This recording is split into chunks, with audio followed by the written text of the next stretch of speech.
coming in at number 74, we have Baltimore Ravens free safety Earl Thomas. And, with this one, do I even need to give an intro for Earl? We all know just how great Earl is when he's healthy. The only question with him at this point is his age. How long is he going to sustain that level of play?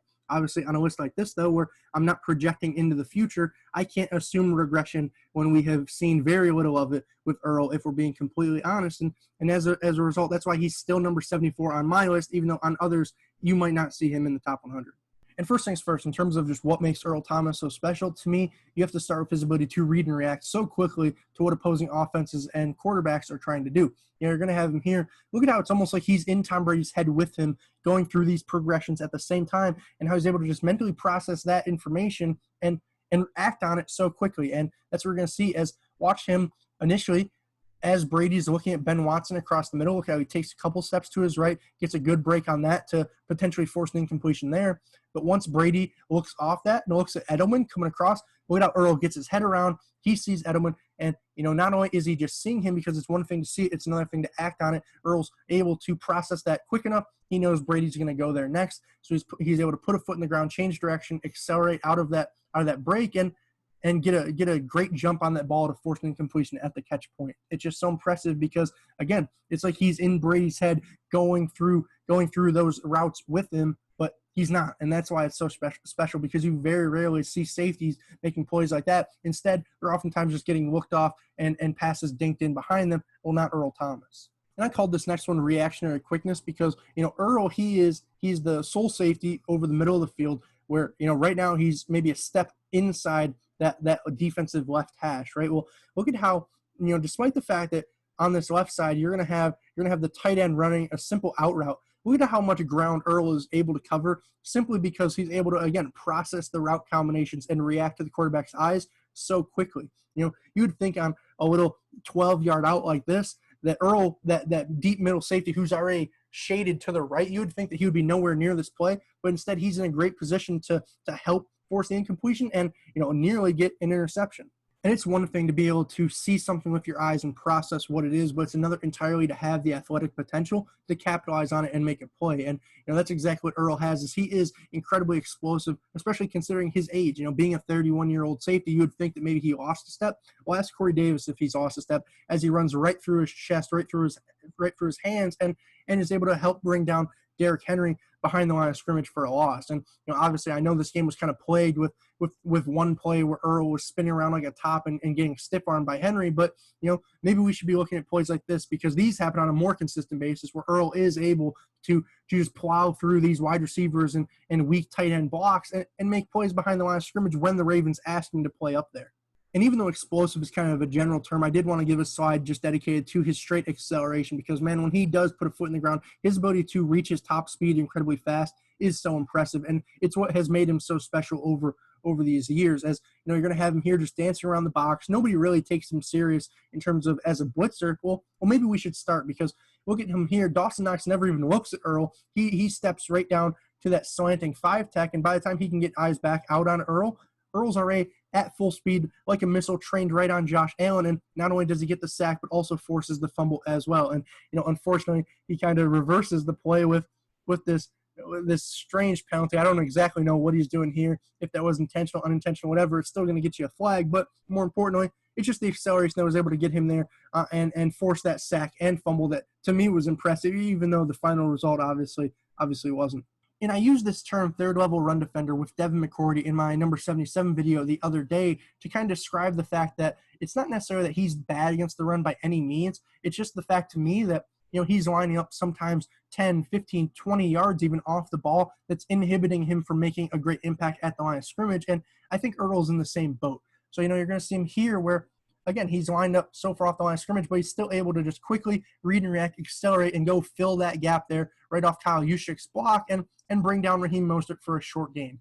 Because, no, you're not going to see him making these bone-crushing tackles behind the line of scrimmage like you might see a Jamal Adams or Derwin James, but those guys are often lining up off the edge or, as if they're a linebacker. Well, Earl Thomas very rarely is. And that's why, again, I don't think he's bad against the run. I think he's a very solid third-level run defender. And while, all the run defending stuff is good and well with Earl, we should all know by this point that his bread and butter is what he's able to do against the pass and, just how he's able to cover so much ground against the pass because of, as we talked about, his ability to read and react, accelerate, and really show off that explosive athletic potential. And that's exactly what you're going to have here as, look at him here starting off around, what is that, maybe the 27-yard line, 8 yards, 9 yards off the ball. Look at how once he sees that this is a play action and Devontae Parker's going deep, look at how he's able to just flip his hips so easily and essentially go recover and catch up to Parker and Marlon Humphrey all the way at the opposite 45-yard line. And I know it's a play where they're not targeted, but for good reason, because not only was Marlon right there, but Earl was right there as well. And considering he started off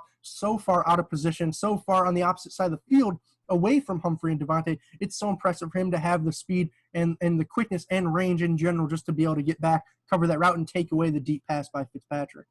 And I could have called all of these range, but, it's really just his ability to play zone coverage in general. As you're going to have him playing, this deep half of the field, and just look at how he's able to so easily flip his hips, turn, change directions. And, even though he's reading that right side of the field, his own half, once he recognizes that nobody did keep pushing along, he's able to turn the other way, get eyes back on the other side of the field, and makes a play outside of his zone that he never should have even been in on. It's just so impressive because, again, you would expect this deep right safety to get the deep right. Well, look at him here, how he's able to. I know you can't see it initially. We're just going to watch the interception, and then we'll run it back to see what he does in coverage. But obviously, he makes a really nice catch there. But what's more important to me is look at how he's just reading these routes on his side of the field that could be entering his zone. He's gonna kind of break on them as he's reading Tom Brady's eyes. Once he sees Brady come out, he flips his hips, turns and runs, and he's getting ready for this route to push deep. Well, once that wide receiver puts a foot in the ground, breaks it inside,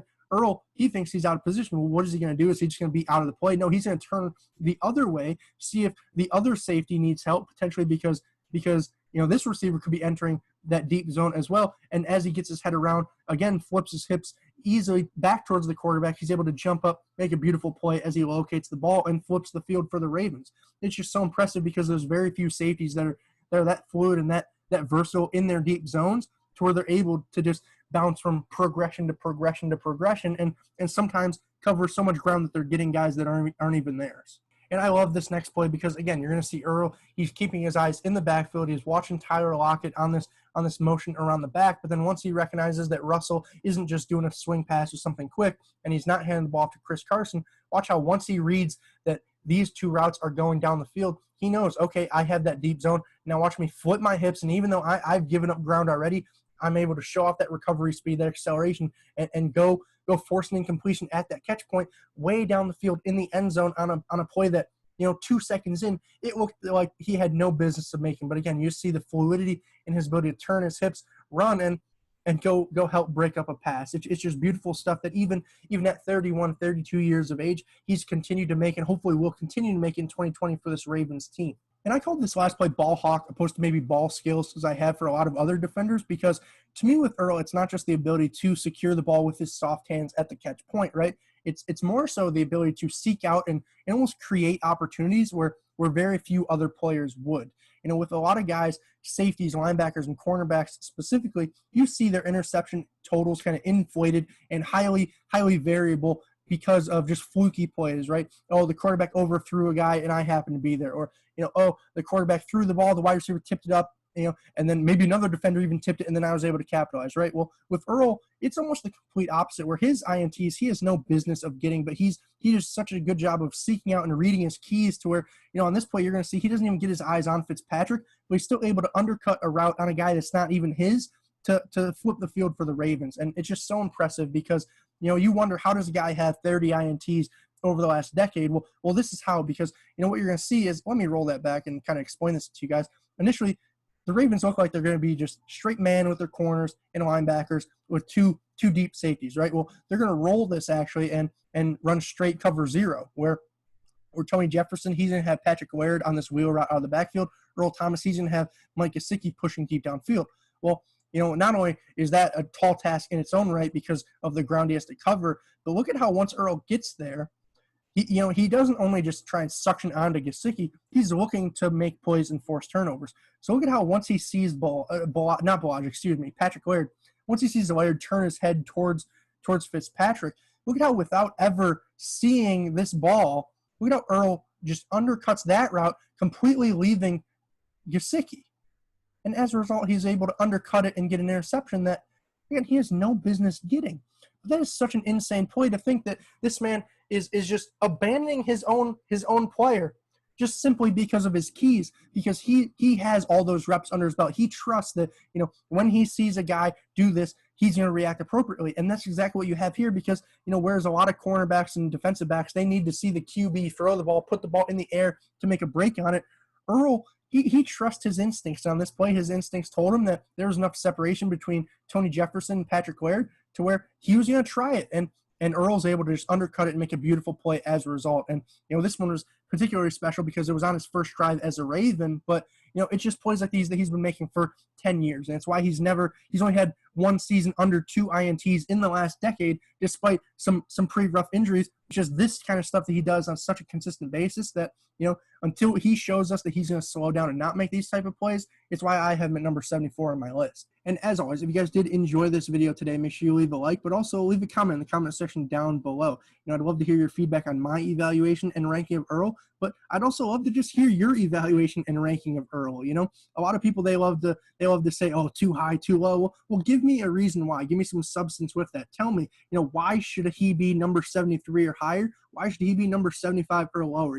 You can't just say something like that and think that's going to make me change my mind. You got to try and convince me. So, that'll be a good discussion in the comment section below if you do think he was deserving of a different spot on this list. But, in regards to the list, of course, you haven't seen everybody who's left on it. So if you did enjoy this video and you do want to see the remaining 73 people, click that subscribe button.